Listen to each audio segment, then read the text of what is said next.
और ये कालबली का एजेंट ये मन है। ये मन इस प्राणी को अच्छे काम की तरफ नहीं लगने देता, और जो इसके भविष्य में यानी आत्म कल्याण का जो मार्ग है उसमें तो ये विशेषकर ही नहीं लगने देता। जिस कारण से इसका स्वार्थ है कि ये जो भी भक्त हैं, मनुष्य, ये प्राणी हैं, जब इनको मनुष्य शरीर प्राप्त होता है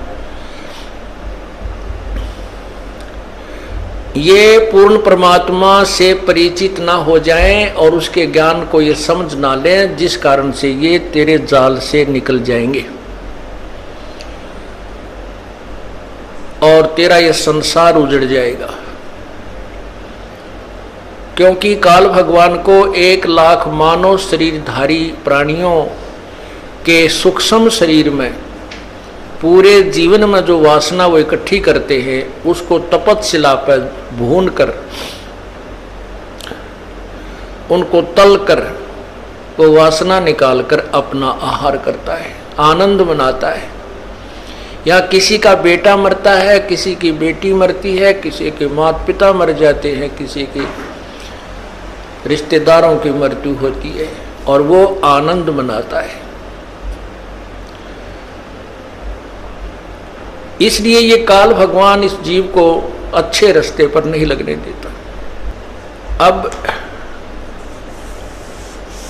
हम अपने इस भक्ति मार्ग को ना पहचान कर जो पहले कर्म करते थे,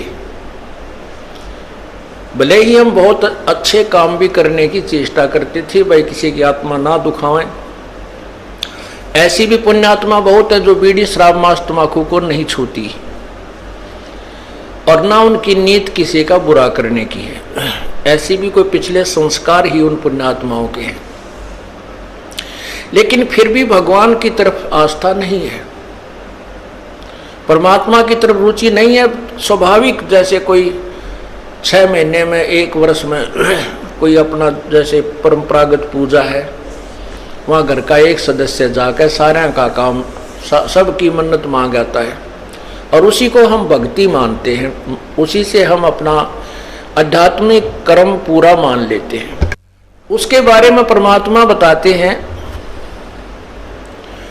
जिन हर जैसा सोमरिया ताको तैसा लाभ, भाई ओसा प्यास न भागे ही जब तक धसे न आब।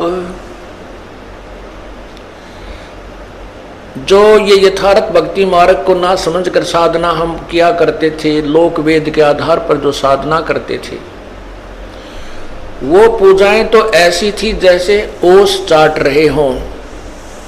ओस के चाटने से प्यास नहीं बुझती, प्यास बुझेगी गट गट 2 गिलास ठंडे पानी के पिए जाएंगे। इसका उदाहरण ये है कि जो साधना हम करते हैं वो तो ओस चाटने तुल्य है, और जो यथार्थ ज्ञान सत भक्ति को समझकर तत्व ज्ञान के आधार से हम सत साधना करते हैं, शास्त्र अनुकूल साधना करते हैं, वो हम समझो गिलास के गिलास पानी पी रहे हैं और इसी से हमारी आत्मा की तृप्ति होगी, अन्यथा नहीं।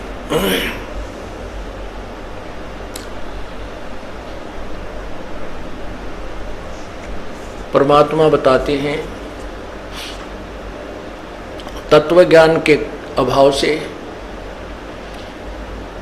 मानव समाज परमात्मा से दूर होता जा रहा है और विकारों के बहुत निकट पहुंच चुका है, और पूरे मानव समाज में, पूरे विश्व में आग लगी हुई है। केवल माया ही उद्देश्य रह गया है, ना लज्जा रही, ना कोई किसी का जो है आपसी मेल जोल की परवाह रही, बड़े छोटे की कान नहीं रही, क्योंकि हम तत्व ज्ञान से दूर हो गए। भाई बहन का प्यार नहीं, केवल माया ही प्रथम दिखाई देती है। रिश्तेदारी भी स्वार्थ से ही है। तो परमात्मा ये समझाना चाहते हैं कि ये माया बड़ी अटपटी, सब घट आन अड़ी, और किस किस ने समझाऊं, या तो कुआं भांग पड़ी। अब जैसे किसी ने कुएं के अंदर और 1 क्विंटल भांग घेर दियो, अब उस पानी को जो भी ग्रहण कर रहा है उससे का नशा हो जाता है। और नशे वाला व्यक्ति कैसे बोलता है, कैसे चलता है, उसकी क्या प्रक्रिया होती है, तो वो सभी नशेड़ियों की एक जैसी होती है। यही परमात्मा हमें समझाना चाहते हैं। अब हम किसी से कहते हैं, आप भी कहते हो कि परमात्मा के चरणों में चलो, भगवान का नाम लो, परमात्मा के निकट पहुंचो, भक्ति करो, ये मनुष्य जीवन बर्बाद हो जाएगा।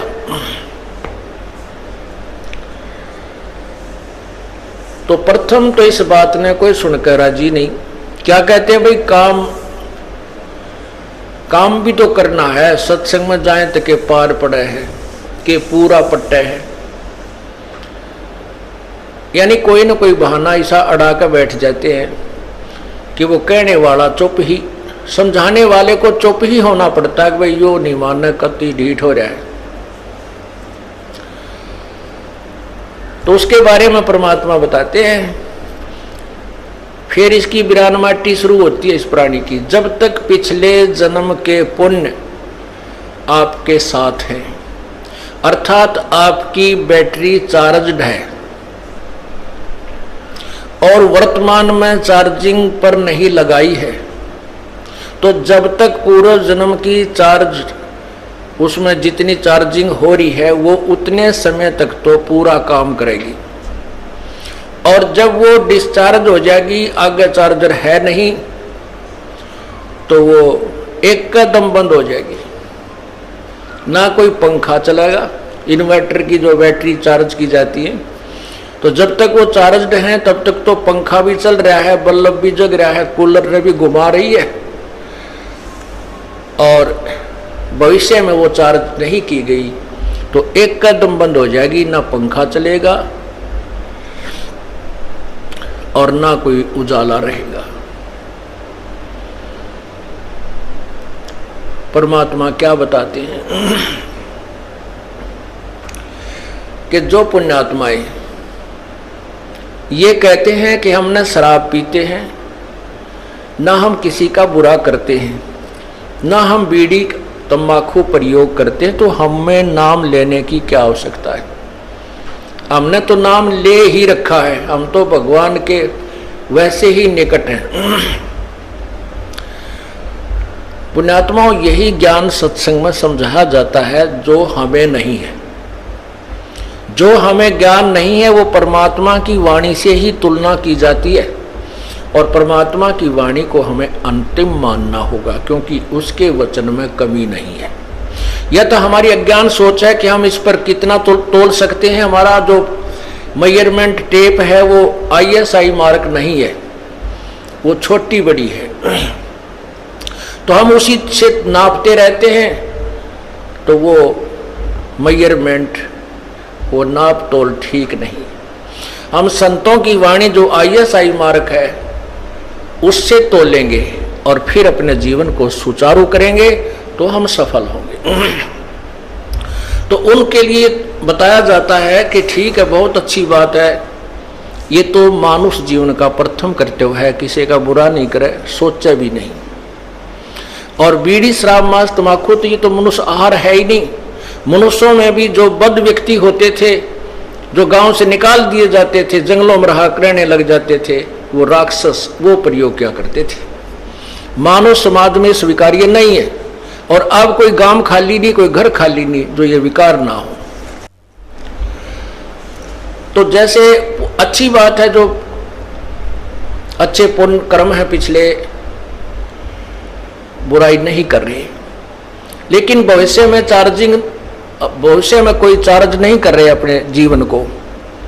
ये पूर्व जन्म की बैटरी आपकी यानी पुण्य कमाई चल रही है, जिस दिन यह खत्म हो जाएगी, विरान माटी शुरू हो जाएगी, चाहे प्लातून हो। यहाँ पर पुण्यात्माओं, भारतवर्ष के राष्ट्रपति जी श्री ज्ञानी जैल सिंह जी पिछले जन्म की पुण्यात्मा थी, हिंदुस्तान की सुप्रीम पावर बन गए। और जब वह बैटरी डिस्चार्ज हुई, एक्सीडेंट हो गया, 6 महीने तक पैरालाइसिस होकर बोला भी ना जाओ था और तड़प कर मरना पड़ा। यदि उस पुण्यात्माओं को मार्ग ठीक मिल जाता, अच्छी बात है, भगवान ने पिछले जन्म के कुछ अच्छे संस्कार दिए हैं और जिस कारण से उसको उच्च पोस्ट प्राप्त है, वो पिछले जन्म की कमाई है। भविष्य की कुछ तैयारी नहीं की तो बैटरी डिस्चार्ज हो गई। इसीलिए सत्संग में समझाया जाता है कि जो बुराई नहीं करता और नाम भी नहीं जपता, गुरु भी नहीं बना रखा, एक व्यक्ति वो, और एक व्यक्ति वो है जो बीड़ी, शराब, मांस, तमाकू सारी को बंद करता है, और उसको वो व्यक्ति जो कुछ भी बुराई नहीं करता, अपना सीधा जीवन जी रहा, नाम वो भी ना लेता और नाम वो भिखारी भी नहीं लेता, दोनों बराबर हैं। दोनों बराबर हैं। कैसे हैं कि जैसे एक खेत, 1 एकड़ जमीन खूब बांस मार के छोड़ रखी है, उसमें कोई घास नहीं, कोई अड़ंगा नहीं, कोई डले नहीं, और उसके दूसरे किले में घास फूस खूब उगा पड़ा है, झाड़ जंखार झाड़ी भी जाम रही है, अर्थात बंजड़ पड़ा है। और उस जो समार रखा वो किला, उसमें भी कुछ नहीं बीज रखा, उसमें बीज नहीं बो रखा, तो वो उसी के बराबर है। दोनों यूजलेस हैं, व्यर्थ हैं।